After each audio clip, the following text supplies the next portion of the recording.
Salocom TV wa Kristo Yesu turagushimiye, turaguhaye icyubahiro kuri muzima muri twebwe ibihe byose. Izina ryawe niryubahwe, ubwami bwawe nibuze mu mitima yacu.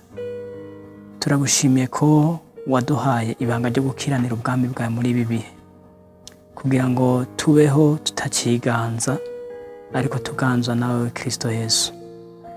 Turagushimiye kubw'aka kanya keza uduhaye kugira ngo tuvugane n'ubwoko bwawe. Mana, ni ivy'agaciro mu nyonga zawe. Turagukengurukiye rero uhoraho ko ari watwemereye ukugurura imiryango tukinjira. Mana, birakubereye gushimwa kandi birakubereye guhimbazwa. Mana, turakwinginze aka kanya nyene Mpwemu Yera yururuke kugira ngo asigurire ubwoko bwawe duhagaze imbere mu izina rya Yesu Kristo. Turakwinginze ubushobozi bwagendagenda mu ijambo ryariko rivuga muri Efeso no muri Antiokiya. Mana, burushize kugendagenda mu mitima ya benshi, ibitangaza no twumiza. Mana, birushize gukoreka aka kanya. Turasenze ngo impwemu y'Imana yururuke, presence y'ijuru yururukire ku muntu wese azokumva ubutumwa bwiza. Mana, impwemu y'agakiza izigaragare muri bo mu izina rya Yesu Kristo, kugira ngo abazovyumva bose baze bahezagirwe nawe. Mana, baze bumve Kristo Yesu ubumote bwawe. Urakoze, turagushimiye, ubane nacu muri vyose.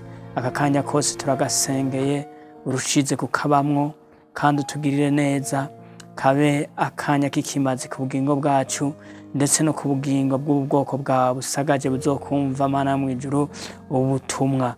Turagushimiye, ni mu izina rya Kristo Yesu umucunguzi wacu, amen.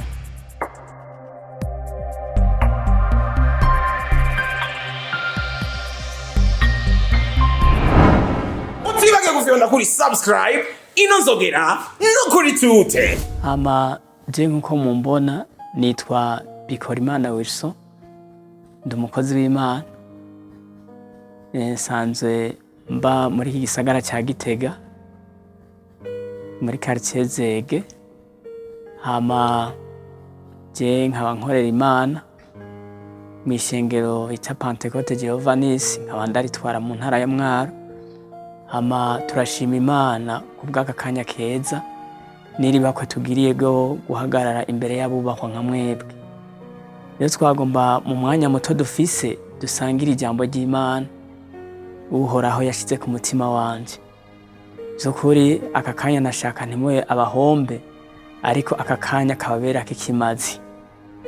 Aka kanya kabe akanya zukuri Imana ikangura imitima y'abantu, Imana irushiza gukorera abantu.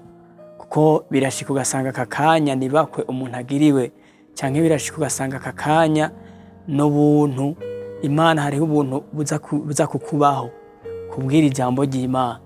Rero twagomba dufate akanya turimbure kw'ijambo ry'Imana. Umuntu wese ariko adutega amatwi by'ukuri yumve yuko aka kanya ataragasanzwe, aba ahantu ariko arategera yumva icyo mpwemu aza kumuganiriza. By'ukuri ndazi yuko Imana iraza gukora, kuko twasenze Imana kandi turizigira yuko igihe cyose ijambo ry'Imana rigira rivugwe haba hari icyo rije gukora mu mitima ya benshi. Rero tudatevye tugira turabe ijambo ry'Imana riri hariya mu Vyakozwe n'Intumwa, ni igice c'19 turahera ku murongo w'8. Hava ngo ijambo ry'Imana, umutwe w'amajambo, ijambo ry'Imana rigira ubushobozi muri Efeso. Yinjira mu isinagogi, uwo nta wundi ni Pawulo, amara amezi 3 avuga ashize amanga, akiranira ivy'ubwami bw'Imana abimemeza. Umurongo w'9, ariko bamwe bikomantaza imitima bintumva, batukira inzira ya Yesu imbere y'abantu. Ava muri bo arobanura abigishwa uko bukeye, aharirira mu nzu yo kwigishirizamwo ya Turano. Bimara imyaka 2 bimeze bityo. Nuko baba muri Aziya bose bumva ijambo ry'umwami wacu, Abayuda n'Abagiriki.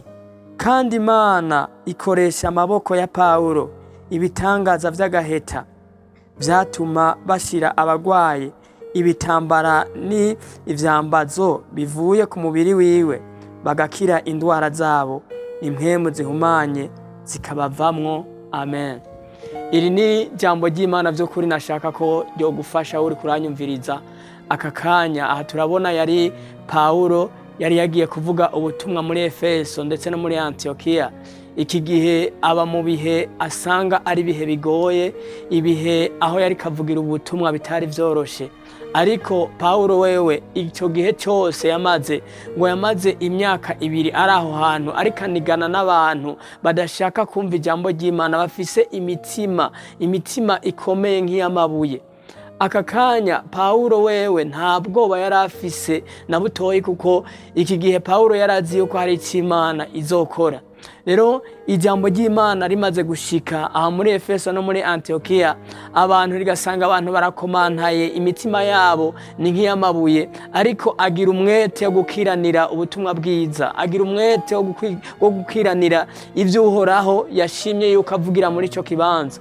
Medata, urashobora kuba uri umukozi w'Imana muri iki gihe uriko ukorera ubutumwa ahantu hatoroshe, ariko nagira ndakubwire hariho ubuntu Imana isuka mu mitima y'abakozi bayo, hariho ubuntu Imana yaguhaye kugira ngo uze kuvugira aho hantu. Rema ukomeze, rema ubandanye, hariho umunsi, hariho igihe. Turabona ko Pawulo n'umwanya yamaze, n'iki gihe yamaze imyaka 2 yose bakozi b'Imana 2, ariko akiranira ubutumwa. Vyari ibihe bigoye, urumva abantu woba wataye ntuzi ivyizigiro ukabivamwo, ariko wewe ntivyari bimeze uko. Wewe ngo yabandanije avugira Imana, yabandanije akorera Imana, yabandanije amena umushike muri ico gihugu. Nshuti zanyu, reka tubandanye. Birashika ugasanga hari ico Imana mwavuganye nayo, canke hari ico ishaka kugukoresha iki gihe kitarashika canke utarabona. Ntucike intege, nagira ndakubarire hamwe n'ibihumaze hariho umwanya Imana yatekanije. Pawulo yaramaze ibihe akiranira ubutumwa bwiza, yaramaze ibihe ariko avuga ijambo ry'Imana, atabona arandema, ntiyabona umusaruro muri ico gihe, ariko yari yiteze yuko hari ico Imana ihava ikora mu bugingo bw'abo bantu aho hantu yari kavugira ubutumwa. Mwene data, wowe uri kuranyumviriza, ubu n'umwanya mwiza wowe uri kurakorera ibikorwa vy'Imana, ubikorera ahantu hatandukanye ukumva wagumiwe. Ubu n'umwanya wo kugutera intege, ndakubarira yuko bigishoboka. Nimba koko uri kukiranira ivy'ubwami bw'Imana, atavyicara uri kurakiranira, atamatungo uri kurakiranira, ariko uvuga ngo ndashaka ko ubwami bw'Imana bwaguka, nshuti yanje, ndakubwije ukuri igihe kizogera kandi uzobona vy'ukuri umusaruro ukomeye. Ba Pawulo bari abantu bakomeye. Pawulo yavuga ubutumwa ahantu henshi, twarabonye agendagenda nk'isi yose, agendagenda ibihugu bitari bike. Nshuti zanjye, vyarashoboka yuko yicuza akiyumvira, ariko nawe nyene vyaramugumiye muri ibi bihe, vyaramugumiye, arabona yuko aho hantu hagoye. Ariko nagira ndakubwira, ugiye gusomana hajya hepfo urabona yuko hari ibitangaza vyahavuye bikoreka. Ntucike intege, bandanya, ramiriza. Aha rero tubona ku murongo ukurikira, harageze yaho vy'ukuri Imana itangura gukora ibitangaza. Imana itangura kwiyerekanira muri Pawulo. Abantu batangura kuzana abantu bagwaye, abantu batangura kuzana abantu barimwo impwemu mbi, ngo impuzu za Pawulo yashize ku mubiri wiwe. Izo mpuzu ngo bazishize ku muntu agwaye, amadayimoni yarahunga. Bazishize ku muntu afise izindi ndwara, izo ndwara zarahunga. Mwene data, hariho ivyo Kristo Yesu yashize muri twebwe dutegerezwa gukiranira. Pawulo icyo yariko arakiranira, yakiranira yuko abantu borokoka. Hariho izindi nyongere yaciye ahabwa. Amen. Hariho ubushobozi yaciye ahabwa. Ico gihe abantu batangura kubohoka, ico gihe abantu batangura kuzana ivyo bari baranyegeje vy'ibigirwamana n'ibiki, batangura kubizana kubera iki hari hagaragaye ubushobozi bw'ijambo ry'Imana muri ivyo bihugu. Natwe aka kanya turashaka ko vy'ukuri Imana yiyerekanira mu bantu, tukabona ubushobozi bw'Imana bigaragaye biciye muri wewe mukozi w'Imana. Rondera gusenga Imana, urondere kunwana n'Imana ku mwanya mwiza mwiza kandi umwanya by'ukuri ubereye. Ntuzove kuri iyi si udakoze icyo Imana yaguhamagariye. Hariho abantu benshi inshuti zanje basa nk'abakozi b'Imana ariko bakorera Imana, ariko aka kanya batariko barakiranira icyo Uhoraho yabahamagariye, ahubwo bakiranira kugira amazina akomakomeye ya bishop n'abandi. Ariko igihambaye kininiya cyane ni ugukiranira gukora icyo wahamagariwe n'Umwami wacu Yesu Kristo mu bihe vyawe. Ndagutumirira mugenzi, ntute akaryo, ntumara akaryo kawe, ntuje akaryo ngo uve ngaha ku isi udakoze icyatumye uhamagarwa, udakoze icyatumye uza aha ku isi. Abantu benshi muri ibi bihe bariko barakora cyane, bakora ngo baronke amatungo bagira iki, ariko nagira ndaguhebuze, ayo matungo si cyo wahamagariwe kuri iyi si. Hariho abantu benshi ariko barakora ngo barongora abandi barongorwa. Ni vyiza kubona Imana yo biguhezagiza ivyo ukabibamo, ni vyiza, ariko rondera cyane icyo Imana yaguhamagariye cyo kuba cyatumye ubaho. Hariho icyo Imana yaguhamagariye, hari icyo Imana yatumye ikuremera. Ntabwo ari ukujya, ntabwo ari kubaka amazu akomakomeye, oya, ivyo tubirose ni vyiza ku bugingo bwacu, ariko icyo Imana yaguhamagariye ni iki. Ba Paulo bariko barakora, bamara iminsi bakiranira ivy'ubutumwa bwiza, bariko basenga Imana ngo bemeza abantu ivy'ubutumwa bwiza, bemeza abantu ivya Kristo Yesu. Amina. Natwe nakaryo keza vy'ukuri yuko twotangura nimba utari bwabitangure, wumve yuko akarakanya keza ko kubandanira kurondera ivya Kristo, kubandanira kuvugira Kristo mu gihe cyawe. Amen. Hamwe n'abana uzovya n'abuzukuru bazomenya ati papa canke mama yarakiraniye kuvuga ivya Kristo Yesu. Amen. Iki gihe rero ni gihe dukwiye kuva mu ruhari rw'abantu bavuga ngo barazi Imana batayizi. Paulo byaramugumiye ariko yari afise ibanga. Amen. Je nagumye niyumvira gute abantu dukorera Imana ariko tugasanga ibitangaza ntibiriko birakoreka. Amen. Gute twoba dusenga Imana ariko tugasanga hari ivyo twahawe, hari ivyo Imana yadusezeranye ko tuzokoreshwa, hakagera iki gihe tutariko turakoreshwa. Amen. Ibi bihe hariho by'ukuri icyatumye tuza. Abantu bose ntituza ku ntumbero zimwe, ntidukorera Imana ku ntumbero zimwe. Hariho ukorera Imana hari icyo yiteze, ariko Paulo wewe ntiyari yiteze amafaranga, ntiyari yiteze impera, ariko Paulo yariko ayitega ko Kristo Yesu avugwa, ashikwa muri Efeso no muri Antiokia, bakamenya by'ukuri ibikorwa byiza vya Kristo Yesu. Mu ico gihe rero Yesu yacyabona inyota yiwe, acatangura kwiyerekanira muri we ibitangaza n'utwumiza bicatangura gukoreka. Amen. Je muraniyumvira bene data, muriko muranyumviriza igituma abakozi b'Imana dushobora gukora imyaka yacu yose yo gukorera Imana, ariko tukarinda tuva ngaha ku isi atabitangaza n'utwumiza turiko turakoresha. Biratangaje cyane kuko ijambo ry'Imana uravye hariya muri Mariko 16 ugasoma hereye ku murongo w'10, urabona yuko vy'ukuri ibintu bizoranga umuntu yizeye, ibintu bikoreka ku muntu yizeye, ko tuzorambika ibiganza ku bagwaye bagakira, tuzosenda amadayimoni. Ariko ivyo bintu twebwe turinda tuva ku isi y'abariho, tutigeze tubishaka kandi turabakozi b'Imana. Amen. Nuko hari ico tubuze muri twebwe, hariho akabombera ka mpwemu yera. Amen. Hariho mpwemu yera, hariho tumuvuga ku munwa gusa, ariko Yesu Kristo ntari mu mitima yacu. Igihe cyose twogira tukumva icyo Kristo Yesu atwingingira gukora, tukumva icyo Kristo Yesu aduhamagarira gukora, nico gihe by'ukuri Imana yo kwagura muri twebwe igatangura kudukoresha ibikomeye nk'uko yakoresheje abatwitangiye imbere. Ba Petero hari ivyo bakoreshejwe buzuye mpwemu yera, ba Paulo hari ivyo tubonye bakoreshejwe. Natwe turashobora gukoreshwa ibirengeye cyane ivyo dusaba, ko Kristo Yesu niko yavuze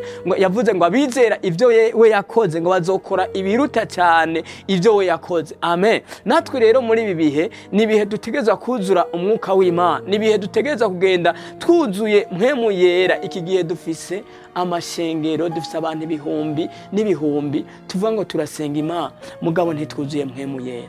Baratubwiye Yesu, bahejeje kutubwira batwigisha, turakizwa, turahinduka, turakira umwami n'umukiza mu bugingo bwacu, ariko amashengero menshi ntibaheje batubwira igikurikira. Mbega igikurikira ko wakiriye Kristo Yesu mwene data kakanya ni ikihe? Ba Petero ko igihe buzuye mpwemu yera bakurikiye Kristo Yesu, ivyakurikiye baciye batangura gusenda abadayimoni, batangura gukiza ingwara, babohora ababoshwe. Mbega nawe mugenzi, icyakurikiye igihe waheza wakira Kristo Kristo Yesu cyabaye ikihe? Mbega wagumye wicaye, wagumye urindiriye yuko by'ukuri hari ibintu tuzohishurirwa mu nyuma? Ariko nagenda kubarire muri iki gihe mwene data, rondera icyo Imana yaguhamagariye, gira umwete wo kurondera mbega ko nakiriye Kristo Yesu igikurikira ni iki? Amen. Kuko turabona yuko ku muntu yizera hari ibigenda bibanza, hari ibimukurikira, hari ibyo azokora. Natwe iki gihe ni igihe by'ukuri nshuti zanje, ntugume wicaye mu ishengero gusa, ntugume kumbure uri muri rondera mbega igikurikira ni ikihe? Amen. Rondera igikurikira inyuma ya ibi byose, ko ndirimba, ko mvuga ubutumwa, ko kumbure nkora ibikorwa by'Imana ndo mu protokole n'ibindi, ibikurikira ni ibihe? Amen. By'ukuri hariho mission twarungitsemwo, ugiye kuraba muri Matayo 28 umurongo wa 19 ukabandanya, hariho mission twaje kumbure ngo tugira dukurikize, tubwire amahanga yose ubutumwa bwiza, abizeye tubabatirize. Imana yavuze ko izoba iri kumwe nacu gushika ku muhero w'isi. Natwe by'ukuri turabe akanya keza turiko dukoresha akanya twahawe. Aka kanya ni gatoyi cyane, tugakoreshe mu gukora, mu gukurikiza iyi mission data wa twese yadusigiye. Ntitwanjanjwe kugakiza twashitswemwo, oya ahubwo turushirize gukiranira ivy'ubwami bw'Imana, kuko ivyo birahambaye, biruta amafeza n'inzahabu, biruta bijya byose wumva ko hari ivy'agaciro. Kuko nimba koko uri gukorera Imana izogenda ibikwishurira, ubone ibitangaza, ubone twumiza, ubone vy'ukuri ko hari Imana by'ukuri yakwishuriyemo cyangwa wabonye hari icyo Imana yashize muri wewe kirengeye cyane uko wewe ugira iki uvyibaza. Nshuti zanje, nibaza ko hari akanya keza ko umutima wawe ukongera gukanguka, ukamenya yuko nimba uririmba, nimba ico ukora cyose mu ngoro y'Imana, haracyariho kurondera ivyo Kristo Yesu yateguye kugukoresha birenze ivyo wewe wiyumvira. Biracyahari ni byinshi cyane, biracyahari, hariho utwumiza, hari ibitangaza, ivyo biracyahari, kuko ni isezerano ryacu, ni isezerano ryacu yo gukomeza ukwizera muri twebwe. Kuko ijambo ry'Imana rivuga ngo iyo abatwari dufite ukwizera kungana n'agatete ka sinapi, twobwiye umusozi ukaranduka, by'ukuri ugatererwa mu kiyaga. Bene data, nitwenda kubwira umusozi, nimba turabizeye, abagwaye ni benshi cyane bakeneye gukira, by'ukuri abamugaye ni benshi, abatabona ni benshi. Ariko bene data, nimurabe twebwe dukorera Imana, mugabe impumyi ziracuzuye mu mashengero yacu. Nimurabe dukorera Imana, ibimuga bimwe Kristo Yesu yamugurura biracuzuye mu mashengero yacu. Nimurabe dukorera Imana, mugabo abantu bakiburaniwe buzuye mu mashengero yacu. Amen. Nimba Kristo Yesu yahaza ibihumbi n'ibihumbi ariko avuga ubutumwa, twebwe twatwujuje amashengero menshi ashonje, mbega ubwo butumwa turiko turavuga bugerera he? Reka turondere ubushobozi bw'Imana buzodushoboza kuronkesha ivyo abandi bakeneye, ivyo bashaka. Nituvuga ubutumwa gusa, tuvuge ubwami. Nimba by'ukuri Imana bari iri karadukoresha, izoduha kumbure kurushiriza kuvuga canke gukora canke gukorera bagenzi bacu ivyo bo bakeneye, kuko izoba ari Imana iri kivugira muri twebwe kandi tuma ibintu bikoreka. Rero nshuti zanje, ntidusamazwe cyane niyo ngabire twashizwemo, ariko turondere mbega ubushobozi bw'Imana buriko burakorera muri twebwe nkuko uhora havyifuza. Niyo bwawe duko bukorera muri twebwe, turabe vy'ukuri mbega haracyariho akaryo, haracyariho opportunity yuko jewe nshobora nanje kuba hariho ikintu no contribute hariya na hajya. Nitwarondera Imana mukuru no mu mpwemu, tukayihanga amaso, ibitangaza utwumiza, bene data tuzokoreka. Bene data, ibitangaza ibihambaye bizokoreka. Nimba uri umukozi w'Imana, rondera yuko igihe cyose uri gukorera Imana hategeza kuba hari mu bushobozi bw'Imana. Ntuve ahantu tumvise ko by'ukuri icyo Imana yateguye gukorera aho hantu gitegeza gukoreka. Amen. Ni igihe rero cyiza cyo kurimbura ibikorwa byiza, kurimbura ivyo Imana iri kiragukoresha, ko by'ukuri ari byo bihambaye ku bugingo bwawe, cyangwa ari byo bikomeye kuri societe cyangwa mu ishengero. Ntuhanga amaso cyangwa ntuhagarare kuri pet office, bishop cyangwa ibiki, ariko uhagarare kuco Kristo Yesu yakugize n'icyari mu bugingo bwawe. Ndabashimiye rero nshuti zanje, aka kanya keza mu ntije, aya matwi mwantije kugira mwumvirize ubutumwa. Ndabakengurukiye cyane, ariko twagomba imbere yo kurangiza dufata akanya dusenga Imana. Yesu abahezagiye. Kristo Yesu turagushimiye ko ari wowe mushuzo w'ubutumwa bwiza w'isezerano risha. Turagushimiye ko wowe uri hagati muri twebwe kandi ugikorera muri twebwe, kandi ivyo wateguye vyose uzobisozera. Turagushimiye ko ari wowe watanguje igikorwa ciza muri twebwe cyo kugukorera, kandi ari uzokirangiza. None turasengeye ubu bwoko bwawe bwariko burumva ubutumwa, bagirire neza mu izina rya Yesu Kristo. Suka inzara n'inyota vyo kwezwa mitima yabo no kugororoka no gutungana mu izina rya Yesu. Kumwe iri jambo ryagira ubushobozi muri Efeso no muri Antiokia, reka iri jambo nyene aka kanya duheje kuvuga rigire ubushobozi muri abantu bose bagiye kuryumviriza Mana, kugira ngo ibitangaza Mana bitangure gukoreka, abantu batangure gukanguka imitima mu izina rya Yesu Kristo. Impwemu ikangura imitima igaragare kuri bo mu izina rya Yesu. Bamenye icyatumye ubahamagara Mana, ntihagire Mana mwije umuntu wese azogenda imbere yawe ari imbokoboko. Turabasengeye mu izina rya Yesu Kristo, aka kanya nyene ubuzuze ubushobozi bwawe mu izina rya Yesu Kristo. Turabatuye ko Mana, yo Mana mwije ubagirira ubuntu, ntihagire uzogenda maramara Mana ave kuri iyi si atamenye ico yahamagariwe, adakoze ico yahamagariwe mu izina rya Yesu. Turashaka kuzuza Mana amamisho yacu yose mu izina rya Yesu. Tuve kuri iyi si Mana, turengane tugushikire, tuzanye raporo Mana y'ivyo wadutumye. Urakoze mu izina rya Yesu. Mana bagiye kumva Mana ubutumwa, ubagirire neza, ubuzuze ubushobozi bwawe, imbaraga z'ijuru zibabeho mu izina rya Yesu. Iri jambo rihindure imitima yabo, rihindure Mana ivyabo vyose, bagiheza kuryumva Mana mu izina rya Yesu. Reka ibitangaza mu izina rya Yesu, bimwe wasezerana ko ari vyo vyaherekeza ijambo ryawe, ivyo bitangaza nyene ku bazobaheje kumvira ijambo, ibitangazo twumiza Mana bigaragare kuri bo, maze bidasanzwe bikoreke mu miryango yabo, bidasanzwe bikoreke mu mashengero yabo, maze bidasanzwe bikoreke Mana mwije mu bugingo bwabo. Urakoze, turagushimiye, urakoze, turagukengurukiye. Ni mu izina rya Kristo Yesu umucunguzi wacu twisavyemwo, amen.